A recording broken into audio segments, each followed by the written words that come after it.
up, everyone? Welcome back to C&D Sports. We've got another MLB offseason video for you today.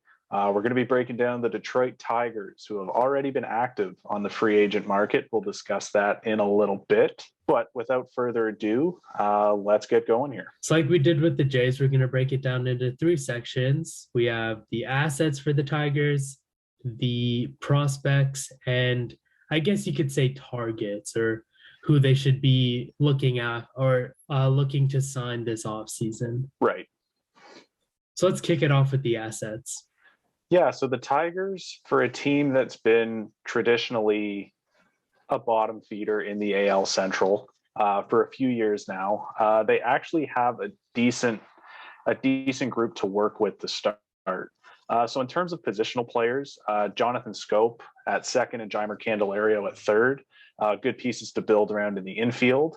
Akil Baddoo looked like the steal of the Rule 5 draft last year. He was brilliant. I think he's going to stick with the team, even though the Tigers now have the ability to send him down to the minors without losing him. And then Robbie Grossman had a solid year, solid power year with the bat. Their newly acquired Tucker Barnhart, basically right after the World Series, they made that trade with Cincinnati to pick up his catching services. Tucker Barnhart, I think, he's going to fill a good need, something that I think the Tigers kind of lacked last year behind the plate, which will be good for their young and the new additions they made to their starting rotation. Obviously, Miguel Cabrera, the longtime Tiger, he's still there. It'll be interesting to see whether or not he plays a complete role with that team. Obviously, he's the full-time DH, but whether or not that is full-time anymore as he gets older. He had a solid year. He was productive at times. So we'll see what happens as he continues to age. And then Nico Goodrum and Harold Castro as the utility men, and Victor Reyes in the outfield. I think all of those guys will likely play a mix in the opening day lineup next year. And in terms of starting pitching, obviously, the big thing to talk about, the reason that we're doing the Tigers video now is because they went out and signed Eduardo Rodriguez to a 4-year contract out of Boston, something that the Tigers were looking for in their aggressive plans for the offseason to really address the starting pitching and to get a front-end starter. And Eduardo Rodriguez has that potential. I'm always a little skeptical of Eduardo Rodriguez. I feel like there's certain times he shows inconsistency. But overall, he is a solid left-handed pitcher, probably the best left-handed pitcher not named Robbie Ray on the market. So that's always a plus. And he fits the mold of what you want. If you are looking to be a playoff contender, which the Tigers are saying that the rebuild's over, now is the time. They're getting aggressive. And then you still have the young guys to pair him with. Lots of promising arms with Casey Mize, Tariq Skubal, and Matt Manning, all of which I think could or have the potential to be in that rotation next year. Mize and Skubal, I think, are for sure. It's Manning where there's questions, but I expect Matt Manning to be in that lineup. And the bullpen, I think the bullpen could use a bit of work too, but not bad pieces to build off of with Gregory Soto, Michael Fulmer, Cisnero, Funkhauser, and Joe Jimenez, all guys who I think are solid pieces to build around if you can get the right talent to surround them with. I think obviously a closing pitcher or at least a back-end guy to complement Gregory Soto in the closing role is something that they'll look for. But we'll get to that when we talk about their targets. All right. Now, before we get into the potential targets, let's talk about their prospect system. Yeah, as I think there's a few guys that could play a role on the major league roster for them this year. We'll start with positional players again. We'll start with Riley Green and Spencer Torkelson. Those are guys that I think have the potential to be in the starting lineup from day one. Obviously, day one in terms of prospects is a little different considering that there's the service time manipulation and getting that extra year of control. So these are guys I think will be up probably sometime in May. Riley Green is a guy that I think they have a need for a starting caliber center fielder. And I think Riley Green is a guy that could fill that role if they don't address it in the trade market or free agency. Eventually, he is going to be the future of that outfield.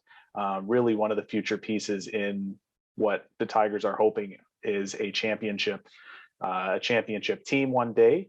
And then Spencer Torkelson. There's a lot to like about Spencer Torkelson at first base, as there's always a lot to like about a first overall pick. He's got an immense talent with the bat right now, and is a guy that a lot of people think right now could be their starting first baseman on opening day. He's really kind of fast-tracked his way through the minors after a great collegiate career. I think Spencer Torkelson is a guy that I feel confident that he's going to be up this year.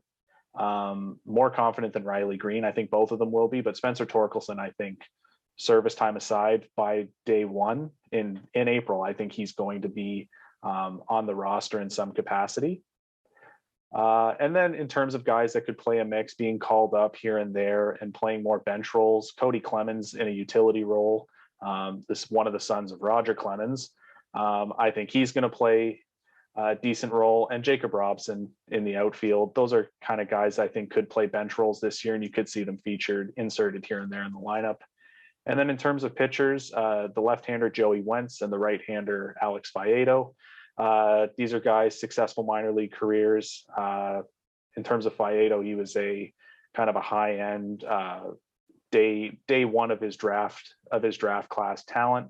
So I think Alex Faedo could play a mix in the role for maybe that fifth roster spot if they don't address that in free agency. And yeah, Joey Wentz is a guy that maybe he goes to the bullpen, maybe he goes into the rotation. But those are two guys I could very well see appearing for the Tigers in 2022. Yep. And then let's finish it off with some potential targets for them this offseason. Right.